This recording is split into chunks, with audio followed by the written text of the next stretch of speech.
Have you ever said yes when you really wanted to say no? Or found yourself drained because you're always putting others' needs ahead of your own? What if I told you that setting boundaries isn't selfish? It's actually the key to healthier relationships and greater self respect. Today, we're diving deep into the power of boundaries and assertiveness, why they matter, how to set them, and how they can transform your life. Let's get into it.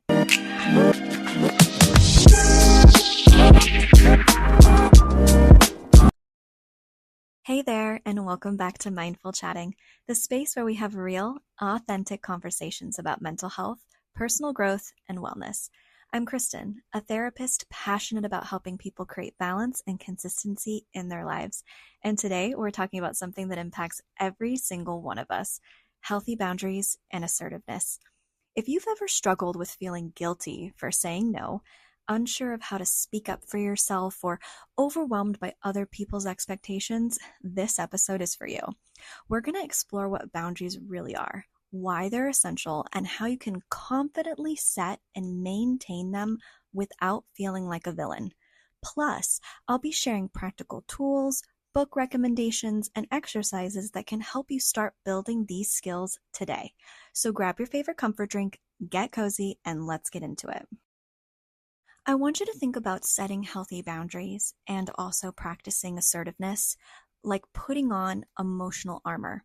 It protects your well-being while allowing you to engage with the world confidently and respectfully. But I want you to think about boundaries as respect. We are setting a line of what we will and will not tolerate, and we show that to people in the world. And the only way to communicate that with people in our lives is through boundaries. And I think people have this myth that boundaries actually disengage us from relationships and attachment and connection, when it's actually quite the opposite. Boundaries set what connection and relationships will look like with that person. And also, us understanding other people's boundaries allows us to connect to them as well.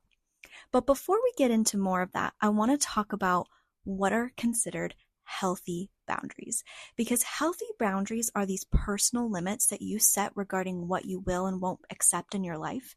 And I want you to think about them as this protective fence around your emotional and physical well-being. And they kind of defined where you end and where others begin, and vice versa, where others begin and where you. So protect your well-being, and that's why boundaries matter. They help you safeguard your mental and emotional health by preventing burnout, resentment, and feelings taken advantage of. They encourage this form of self-respect because setting boundaries reinforces that your feelings, needs, and time are valuable to others. Plus, they also foster this mutual respect. We set clear boundaries to help others understand your expectations, which leads you to healthier relationships in the long run. I want to talk about different types of boundaries too, because boundaries come in different forms and are essential for a balanced and fulfilling life. So let's talk about each of them. I'm going to start off with physical boundaries. So physical boundaries kind of relate to this personal space that you have and also physical touch. It's okay to say, I'm not comfortable with hugs, for example, and we set limits on how close others can be in our space. It's interesting how when you have physical boundaries and someone steps into what I call this kind of imaginary bubble, how uncomfortable viscerally it is for us, and how we can't concentrate and focus because this person is just standing too close. I don't know if you've ever had this, like when you're in a line waiting, like at the grocery store, for example, and someone is behind you that's just super close up next to you and you can't really get away because you don't want to be too close to the person in front of you. That's what I think of when I think of physical boundaries. We can also extend physical boundaries about touch. And I think everybody culturally and ethnically and how they grew up really depends on physical boundaries with touch.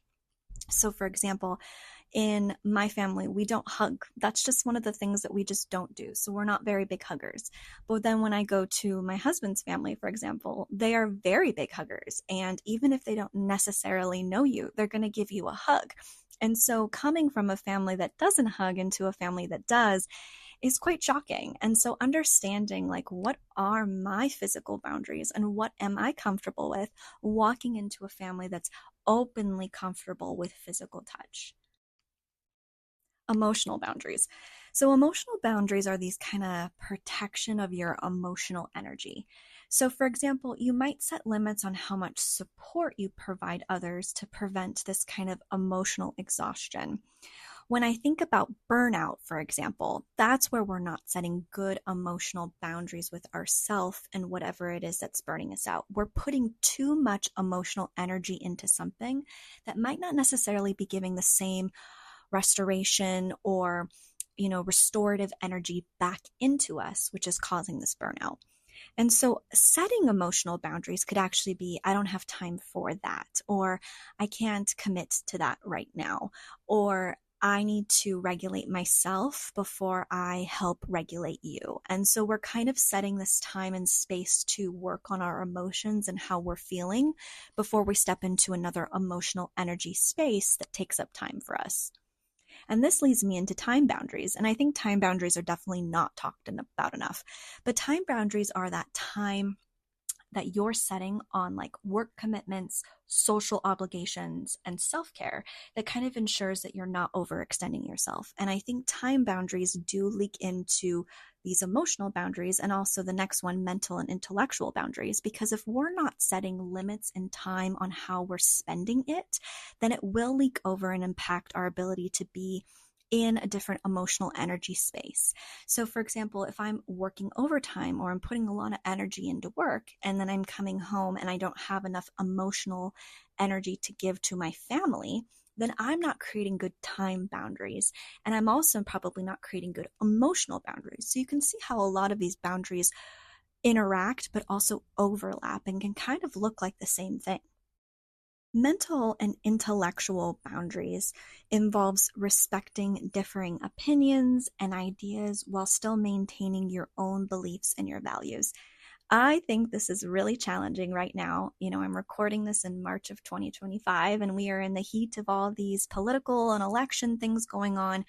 And this requires a lot of mental taxing energy on all of us right now, and how to compartmentalize all of these things that we're hearing in the news and on social media. And like, how do we create differentiating space when there's a lot of different opinions and a lot of beliefs and values that are conflicting with each other?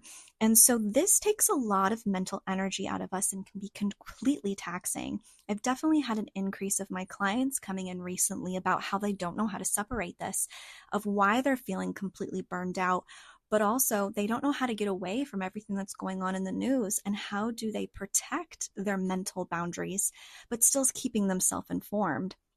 And hopefully, as we're going through this episode, I can give you some exercises on how to manage some of these mental boundaries. But I wanted you guys to first understand that there is a mental boundary that we need to be super protective of. Lastly, material boundaries. So these kind of relate to your possessions. Finances is also another example, such as like deciding whether to lend money or like share your belongings or loan things to people. I do think that this is also like kind of maybe culturally or ethnically based too, because if you're raised to help others and give resources, you might not be very you know, um, protective of your materials. But some people do have very, consistent protection over what's theirs and like keeping those really close to themselves. And so understanding and being able to communicate how our boundaries are of certain things around us. I do think I tend to see this with like people who've been in really large families where materials and possessions were either passed down or they were shared a lot, compared to maybe families where they had only children, where there may be a little bit more protective of their things. This also can go into how we take care of our things. And so the boundaries around those of like how we expect our materials to be protected or be taken care of by others or even by our own self. So if you're new here, I always want everyone to kind of walk away with something from each episode, whether that be like a recommendation, a tool, an app, an exercise. So first, I want to go into a couple of exercises that can help you understand your boundaries and how to address them. So my first exercise that I like to do is I'm a big proponent of journaling. I've said it in episodes after episodes of how important journaling is. And I'll probably do a podcast episode just on journaling itself. But I want you to try journaling about any past experiences where your boundaries were crossed and how you wish you had responded differently to them. Because reflecting on these situations can actually help you plan on how to enforce these boundaries in the future. This exercise also helps you think about the different types of boundaries and where we could have had power or the ability to control the situation based on the boundary that we didn't or did not set, or did or did not set. And so reflecting on past experiences of like, how could have I established a different boundary a little bit differently? And what would have that done to the situation? And how would have it articulated or communicated to that person that this is what I was expecting or wanting from them? Another exercise is making kind of a list of some of your non-negotiables for each type of these boundaries that we talked about. And so we can practice saying them out loud or like role playing them with somebody, or even kind of making a non-negotiable checklist. So when you have these relationships and you're struggling in them, you can stop back and reflect on this checklist and go, are any of my boundaries being crossed right now? Is this why I'm feeling very uncomfortable, or I'm having a lot of these visceral reactions to people? And maybe a boundary is being crossed that I don't understand. And so having some of these laid out and what your non-negotiables of what boundary crossing look like, you can maybe have a visual representation if maybe a relationship may be crossing a boundary that maybe you weren't aware of. If you're interested in books for boundaries, Set Boundaries, Find Peace by Nidra Glover Taiwab. I don't know if I said her last name, but if you go to our blog, and it'll also be in our show notes, I'll put a link to this book. But this is a really great resource for understanding how to create and maintain boundaries in all these different areas of your life. Another book is The Book of Boundaries by Melissa Urban, and that is kind of more of a practical guide with like scripts for setting clear and respectful boundaries. If you want to do more of the app route, I've talked about Woebot, Woebot, which is an AI-based mental health app that helps, practice assertiveness and boundary setting and kind of these daily conversations. And also Reflectly. Reflectly is like a guided journaling app that helps you track and reflect on your emotional and mental boundaries. So now we're going to talk about assertiveness. And being assertive means that you're communicating your thoughts and your needs and your boundaries clearly and respectfully without guilt or aggression. It's kind of like this sweet spot between being passive, which is like not speaking up at all, to aggressiveness, which is being very confrontational. So here's some ways we can kind of communicate assertively. I statements. Using I statements are a great way to be able to tell people how you feel, what it is that you're feeling and why is it feeling this way, and what you need. So instead of saying like, you never listen to me, you can try saying, I feel unheard when I'm interrupted. I need you to let me finish. This approach really kind of reduces defensiveness when you start off conversations or sentences this way. I have a whole blog post and podcast episode about how to use I statements effectively. It's called Strengthening Relationships, and I'll put a link in the show notes for both of these things. We also have an essential guide on how to use I statements that's completely free, and I'll put a link in the show notes for that one as well. You can also practice active listening. So assertiveness isn't just about speaking up, it's all about actually hearing other people's perspectives. So active listening can look like making eye contact, nodding your head up and down, reflecting back what you're hearing, asking clarifying questions, not assuming things. There's a bunch of different ways that we can practice active listening, but by showing who's talking, that we're actually reflecting and listening and thinking about what's being brought up.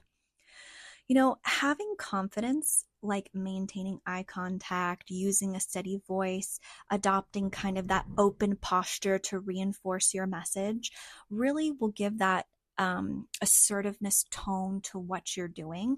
And it's also setting those clear boundaries, because if we're setting clear boundaries, we're allowing someone to overstep. But if we set them and we're saying, I'm confident in the way that I'm doing, or like, I'm not okay with that, or I need some space right now, we're not allowing people to come in and step over those expectations that we're asking. Also, aligning body language with words. So, using nonverbal cues, which should reinforce your message, like cross arms or looking away when you're trying to undermine your assertiveness. So, make sure that your body language is also showing confidence and trying to get your message across. So let's talk about how we can use assertiveness in kind of everyday situations. So let's talk about at work. So let's say the problem is that we need to protect our workload. And let's say someone's coming in and asking us to take an additional task. So we can say, I appreciate the opportunity, but I can't take on additional tasks right now. But maybe I can think about it in the future. So being assertive can kind of help you from preventing burnout, but also creating that work-life balance that we're trying to achieve. Another opportunity to use assertiveness is in relationships.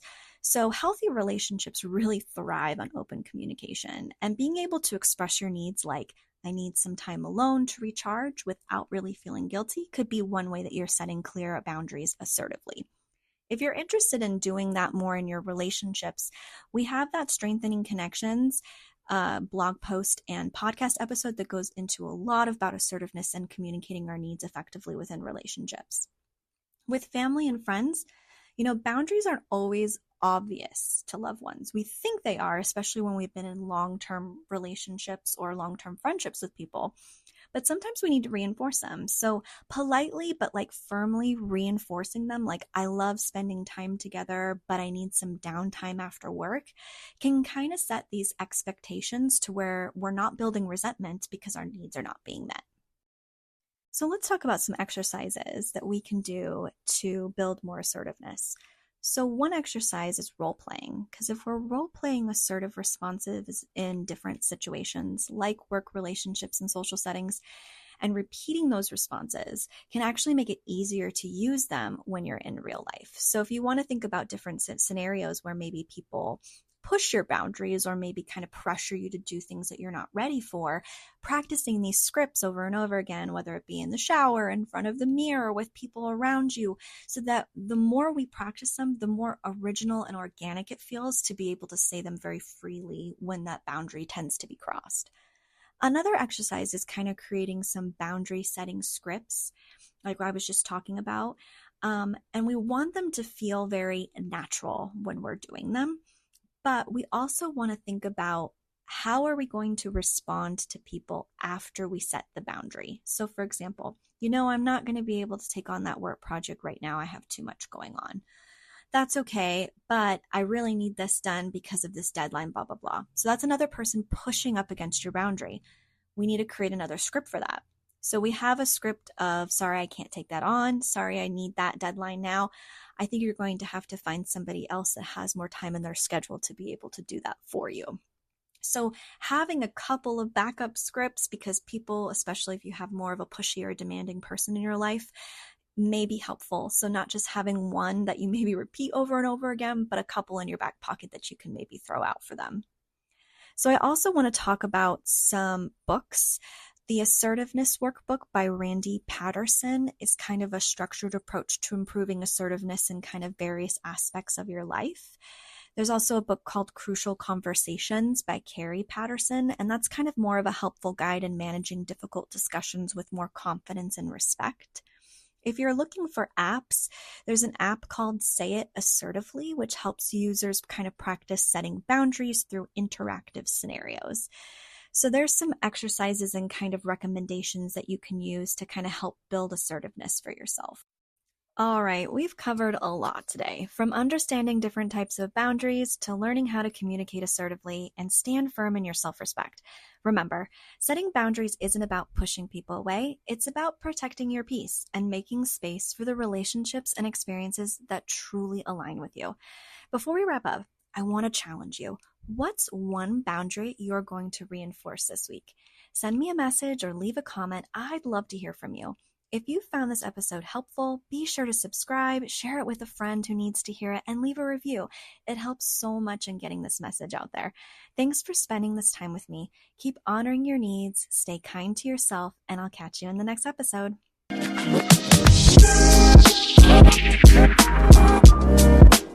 This podcast may contain affiliate links, and if you click on these links and make a purchase, I may receive a small commission at no extra cost to you. I only recommend products and services that I personally use and believe will add value to you. Thank you for supporting the podcast.